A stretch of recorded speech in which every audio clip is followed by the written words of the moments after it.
뭐 미국 주식 빼가지고 야 우리나라 부동산 한번 가면 불장이다라는 걸 알잖아요. 우리 저기 대한민국의 강남의 부자들은 그걸 알아요. 그죠? 아니까 지금 안 사놓으면 우리 아들 강남에 못 산다.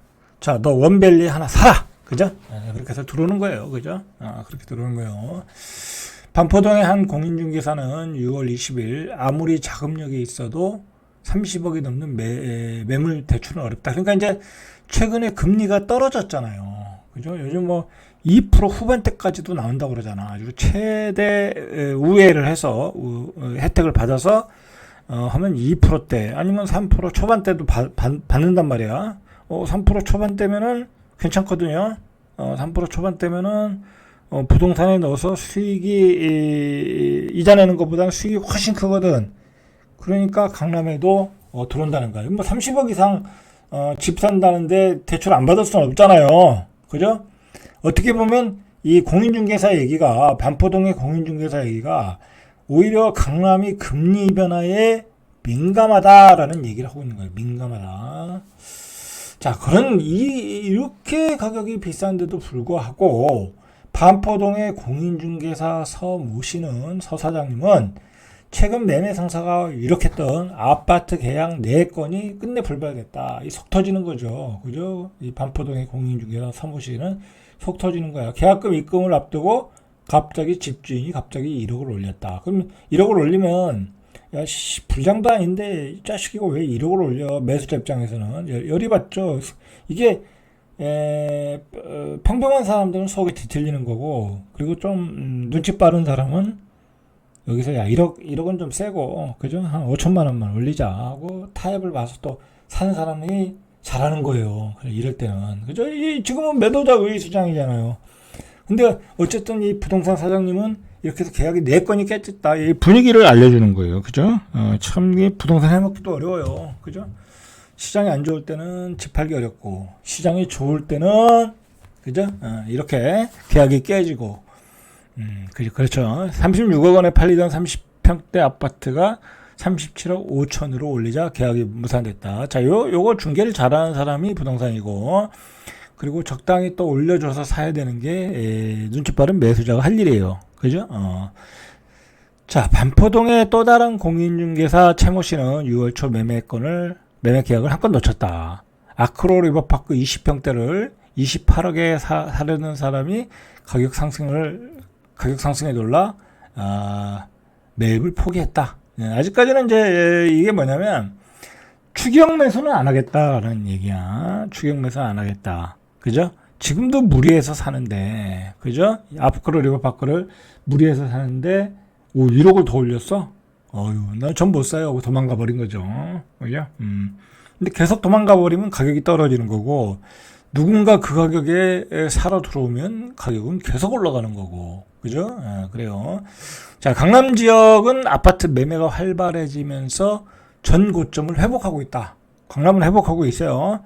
헬리오시티, 잠실, 엘스를 비롯한 송파구 주요 단지 시세는 6월 들어 전 고점에 근접했다. 자, 강남은 회복, 헬리오시티, 잠실, 엘스는 근접. 자, 그렇게 보시면 돼요. 헬리오시티 6월 1일 84 22억 500만원 22억에 거래됐다.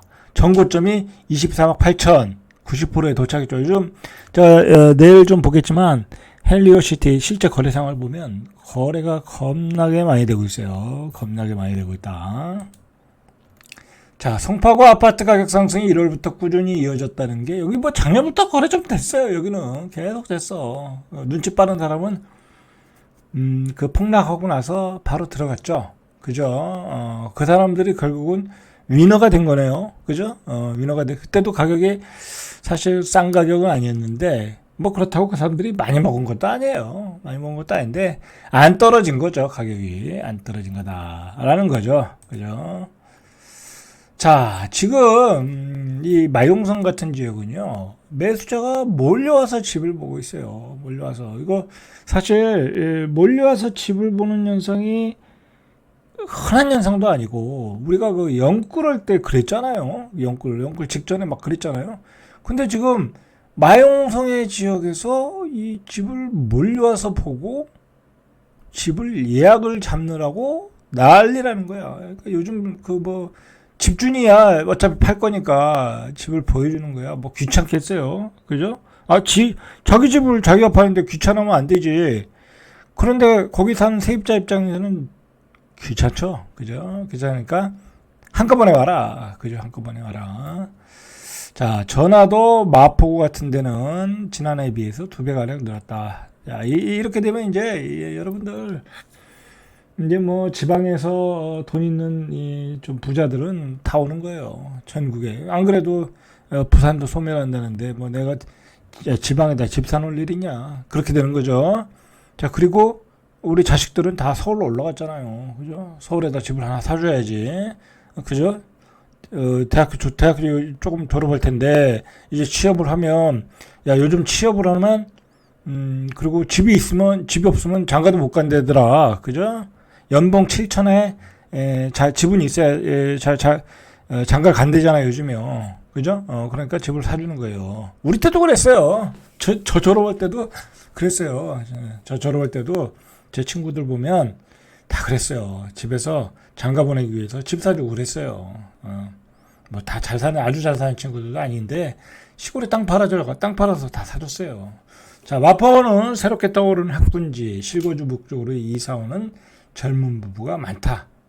그리고 갭 투자 목적 거래도 많다. 그러니까 지금 뭐 실수요자만 들어오는 것도 아니라 여러 채를 팔아서 요 한 채로 가는 거야. 그죠?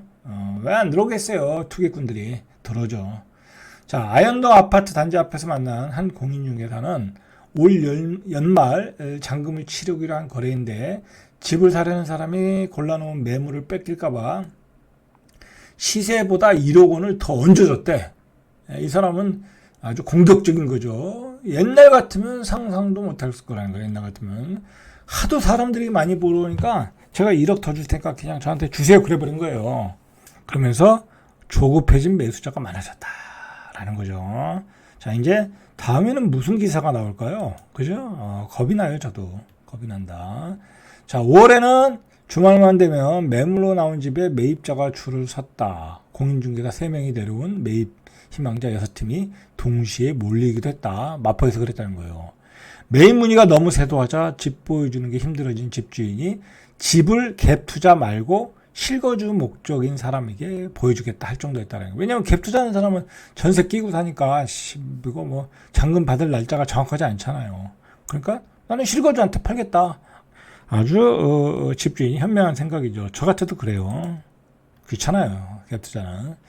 자, 이게 재밌는 게 뭐냐면 이렇게 그 매수자들의 집을 사러 돌아다니고 기자가 취재를 해보니까 이 집값의 급등의 불씨가 뭐였냐라는 거죠. 그죠? 이거였다라는 거야. 신생아 대출이 불씨였다. 정부가 각종 정책 대출 확대가 거래 회복에 기여한 측면도 있는데 성동구 세트라스 아파트 인근 공인중개사에서 만난 40대 부부는 자, 이 사람이 이제 인터뷰를 한 거예요. 기자가. 인천 성도 아파트가 1년 만에 팔려 서울 아파트를 알아보고 있다. 이 사람도 이제 몇 채를 팔았겠죠. 그러면 이제 마용성으로 돌아오려고 그랬던 거야. 그러면서 다녀보니까 이렇게 왜냐면 이제 요런 9억 이하의 아파트는 거래가 돼야 그걸 팔아가지고 마용성으로 들어올 거 아니야. 근데 그걸 사러 들어오는 사람들이 신생아 특례 대출이었다라는 거야. 그래서 신생아 특례 대출이 이번 아파트 가격 오름세에 불씨였더라라는 거예요, 여러분들. 제가 누누이 얘기하지만 이번 정부는 부동산을 살리려고 노력했어요. 가격을 올리려고 노력했고, 왜냐면 뭐 건설사를 저렇게 다 망하면 경제가 무너지니까 했는데 이번 정권의 이 부동산 팀들은 뒤에는 그 부동산 교수들이 있어요. 이제 컨설팅을 해주겠죠. 그런 전문가들이 있어요. 그런 사람들 딱 생각해 본 거죠. 이 아파트 가격이 올라가려고 하면 결국은 지금 분양가도 올라가는데, 그죠? 9억 이하의 아파트를 거래가 많이 돼서 거기서 팔면은 결국 위로 올라갈 거다. 그죠? 낙수 효과가 아니라 상향 효과가 생기면서 가격이 올라갈 거다. 그리고 안 그래도 지금 분위기는 똘똘한 한 채다.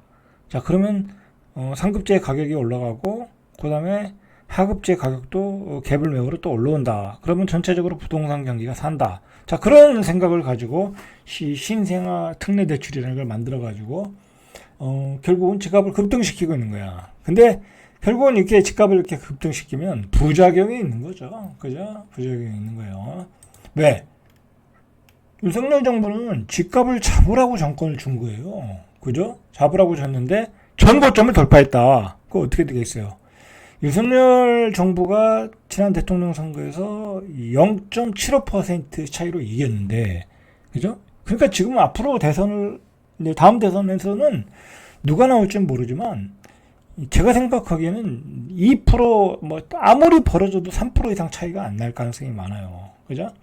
그러면 또 1% 싸움이라고 하면, 집값을 못 잡으면, 선거에서 이길 수가 없어요. 그죠? 선거에서 이길 수가 없다. 근데 지금 그런 모양새로 가고 있잖아요. 그죠? 그러니까 정부는 지금 아주 곤란한 처지가 돼버렸어. 자기들이 예상했던 정책은 맞았는데, 예상대로 왔는데, 집값이 너무 갑자기 뜨거워지는 거야. 그리고 문제는, 그러면 지방의 가격도 좀 올라왔으면 좋겠는데, 그죠? 오히려 지금 지방의 가격이 올라와야 되거든요. 올라와서 거래가 돼가지고 지방의 아파트들이 분양이 되기를 원하는 거야. 거기에 그냥 부실한 PF가 많으니까. 근데 지방은 또 되지도 않아. 그러니까 서울과 지방의 격차가 너무 벌어지니까 지방 사람들은 박탈감에 빠져 있고, 서울에 집을 못 산 사람들은 완전히 양극화에 포기 상태이고, 결혼도 할 생각도 안 하고, 출산율은 계속 떨어지고, 이게 경제 정책 자체가, 부동산 정책, 경제 정책이 결국은 실패로 가고 있는 거죠. 그죠? 근데 그게 결국은 선거 결과로 나타나지 않겠어요? 그죠? 제가 여야를 떠나서 말씀드리는 거예요. 여야를 떠나서. 지금 누가 앞으로 지금 정권을 잡은 여당도 이기려면요, 이런 부동산 정책을 써가지고서는 절대로 이길 수 없어요. 저는 장담해요. 만약에 이런 식으로 갔는데, 이게 또 중요한 게 뭐냐면, 이렇게 반포, 서초동 이런데 가격이 한 번 오르면 떨어지질 않아요. 그죠? 떨어지질 않아. 그러면 이거 완전히 이 계층 사다리가 다 날아가는 거잖아요. 그죠? 계층 사다리가 날아가면 제일 열받는 애들이 누구예요? 20대, 30대, 40대예요. 50대는 이미 계층이 형성되어 있기 때문에 더 올라갈 수도 없고, 60대, 70대는 올라갈 수도 없으니까 그러려니 해요. 근데 제일 열받는 사람이 20대, 30대, 40대다. 그럼 거기서 표가 다 날아가면 선거에서 이길 수가 없죠. 그죠? 자, 그래서 어쨌든 얘기를 계속하자면, 부동산에서는 집을 보지 말아라. 그냥 계좌에다 돈 쏴라. 그런 얘기를 하고 있다라는 거예요. 그죠? 자, 이렇게 이런 장이 올 정도면 시장이 굉장히 뜨거워졌다라는 거죠. 자, 얘기가 좀 길어졌는데 마무리 짓게요. 송파구 가락동의 한 공인중개사는 집을 내놨다가 하루 만에 호가를 1억을 올렸다. 지난주에 시장에 나와 있던 매물의 30%는 집주인이 호가를 올리거나 매물을 거둬들였다. 매물이 쑥 빠지는 거야 이제. 집값이 올라가는데 왜 내놓겠어요? 저라도 빼지. 그죠? 아주 급한 사람 아니면 양도소득세 때문에 할 수 없이 파는 사람들 외에는 물건이 없어지는 거예요. 그죠? 자, 그런 시장이 왔어요 지금. 그죠? 정부가 대책을 내놔야 될 때죠. 그죠?